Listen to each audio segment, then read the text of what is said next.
வாங்க இன்ஸ்டண்ட்டாக ஒரு இட்லி சாம்பார் எப்படி செய்கிறதுன்னு பார்க்கலாம் வாங்க. ஒரு 3/4 டம்ளர் பாசிப்பருப்பு எடுத்துருக்கேங்க. நல்லா அலசிட்டு எடுத்து வச்சுருக்கேன்.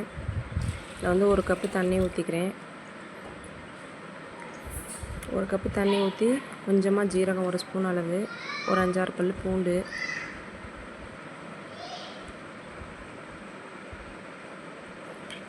தக்காளி 3 தக்காளி வெட்டி வச்சுருக்கேன் பாருங்கள், அதை போட்டுக்கிறேன்.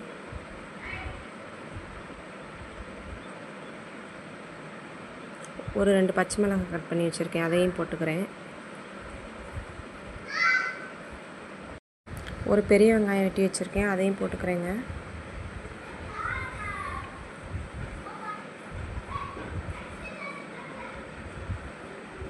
கொஞ்சமாக பெருங்காயத்தூள் போட்டுக்கலாம்.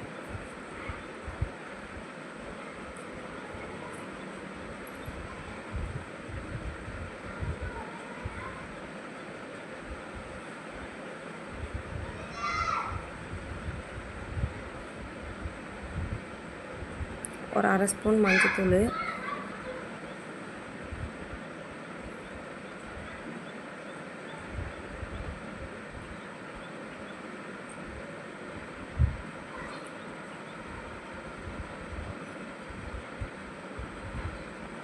ஒரு 1/2 ஸ்பூன் சாம்பார் பொடி போட்டுக்குங்க. அப்புறம் வந்து உங்களுக்கு விருப்பமான காய்கறி சேர்த்துக்கலாங்க. என்கிட்ட கத்திரிக்காய் இருக்குது, அதை வந்து நான் சேர்த்துக்கிறேன். உங்களுக்கு என்ன காய் இருக்கோ அதை சேர்த்துக்கலாம். சேர்த்து குக்கரை க்ளோஸ் பண்ணி வச்சுருங்க. ஒரு 3 விசில் விட்டு எடுத்துக்கலாங்க.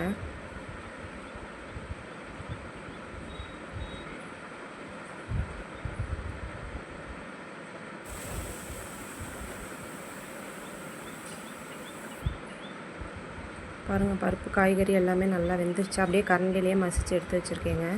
இப்போ எண்ணெய் ஊற்றி கடுகு ஒரு 1/2 ஸ்பூன் போட்டுக்கலாங்க.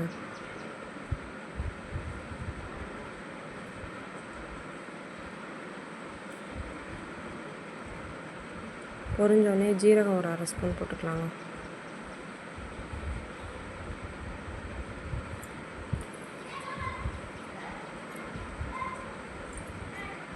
கருவேப்பிலை போட்டிருக்கேன் பாருங்கள், ஒரு கொத்து. இப்போ வந்து நம்ம எடுத்து வச்சுருக்க பருப்பு தண்ணியை ஊற்றிக்கலாங்க.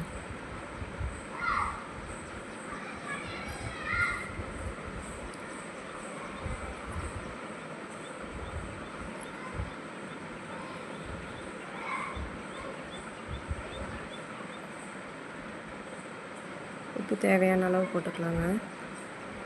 போட்டு நல்லா கொதிக்க விட்டுருவோம். நல்லா கொதித்து வரட்டும். அவ்வளோதாங்க, இறக்கி வச்சு கொத்தமல்லி தழையை போட்டு இறக்கி வச்சிடலாங்க. இன்ஸ்டண்ட்டாக டக்குன்னு செய்யலாங்க இந்த சாம்பார். செஞ்சு பாருங்கள்.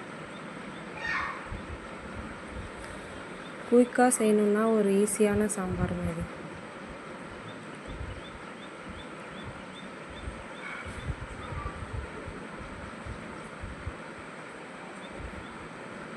தோசை இட்லியோடலாம் வச்சு சாப்பிட்டா சூப்பராக இருக்கும்.